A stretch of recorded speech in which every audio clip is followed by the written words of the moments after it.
Hi Ratzon, Parshat Vayigash, Rosh Chodesh Tevet, Chanukah. Hi Ratzon Shalimud Yelo Refuat Kol HaCholim, Betocham Tanya Bat Hoda Maglit, Yosef Yair Ben Aviv Achava, Rav Sima Ben Sima, Betoch Kol Sha'ar Cholei Israel. One of the psukim in our parasha is overseen. The pasuk is a regular nevuah that God gives to Yaakov.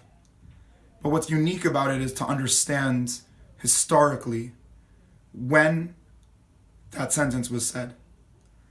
Yosef says to Yaakov, I want you to come down to Egypt. Yaakov's great-grandfather in Bereshit Perek Tet had a dream that when the Jews go down to Egypt, exile will begin. Yaakov knows, by a lot of the Midrashim, Rashi in particular, that the moment he makes that decision to go down to Yosef, to Mitzrayim, he knows clearly that although things might look good for a short amount of time, and they'll have good professions, slowly but surely they will have to enter into slavery, exile, and the worst massacre of the Jewish people in history. And in Perek Mem Vav, on his way down to Egypt, there's a nevuah. And the nevuah says, Hashem says to Yaakov, Anochi ered imcha va'anochi a'alo a'aleh. Very, very simple words. God says to Yaakov, I will go down with you and I will take you up and up. Few questions. Number one, if you're going to go up and up, obviously you're going to go down. So why do you have to emphasize that you're going to go down? I know. Yaakov knows that he's going down into exile. Just tell me you'll go back with me, you'll hold my hand when I leave, it's going to be fine. It's like taking a kid to first grade saying, you know what, I'll pick you up after school, it's going to be okay. That's enough. Why do you need to say, Anochi ered imcha, I'm going to go down? But the second is, why do you have to say, Anochi a'alo a'aleh? Just say it once. What's the need for the repetition? I'll go up and up. You're either going to go up or you're not going to go up. What's up and up? But it's important to answer those questions to realize something very, very simple. From that pasuk, for the next 210 years, there will not be one word uttered from God to man. In all the years of all of the rape and slavery and murder that the Jews will experience, they will not yet hear one more time God's name. And they will not hear his voice, and they do not have a Torah, and they do not have a land, and they don't have a memory book. They have this one sentence. So this sentence, obviously, is more than we think.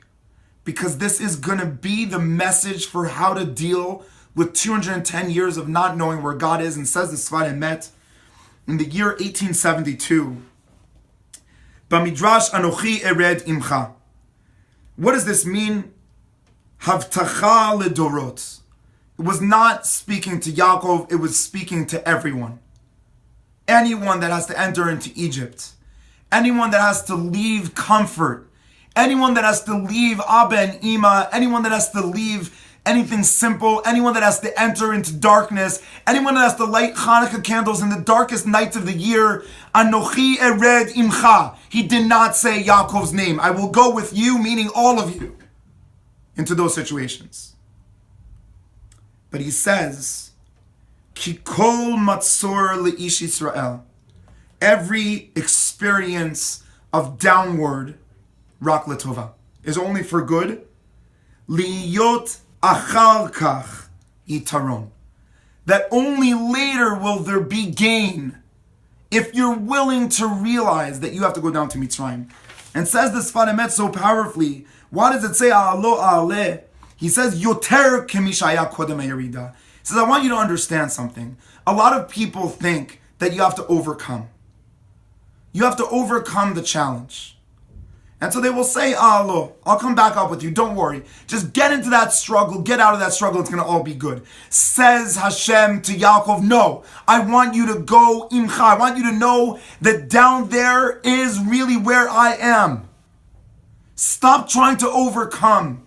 Stop trying to erase the problem. Stop trying to run away from Egypt. Realize that Egypt is where the Jews will be born. If they realize that it's not only to overcome, but it's to become even greater. It's not, according to my Rebbe, Reb Jonathan Eltis, Yirida L'Tzorech Aliyah. That's a Hasidic term that means go down to go up. Hashem says, no. I'm going down because a'alo a'aleh, you will grow more through this experience. And that was God's message to the Jewish people for 210 years. Stop reminiscing. Stop living somewhere else. Stop thinking that someone, somewhere will be the solution. Be the solution. My bracha as we enter into the days after Hanukkah is that we realize that really Hanukkah is in between two things. There's Hanukkah and there's Asara B'Tevet. Asara B'Tevet is when all of our enemies decided that they could destroy us because we perceived Hanukkah in the wrong way. Hanukkah's message is not to be afraid. Hanukkah's message is to realize that in those places like Egypt, you must not try and make it something that it's not. And I remember in the army for 9 months trying to make the army into yeshiva. I was miserable. Cried every single night. Suddenly I realized, wait, the uniqueness of army is social. So I decided every morning to give out chocolates. And in that decision, my entire army experience changed. When I embraced the place that I was in, I was able to grow, not to just get out of there, but a'alo a'aleh. And the question was, why does Hashem say I'll go down? Because I want you to stop looking up. Just go down. Be where you are. If you're in Mitzrayim, be in Mitzrayim. If you're in Tzfat, be in Tzfat. If you're in a class in high school, be in high school. And if you're in Israel, be in Israel. And only then will you not overcome, but you'll grow. A'alo a'aleh. Shabbat Shalom.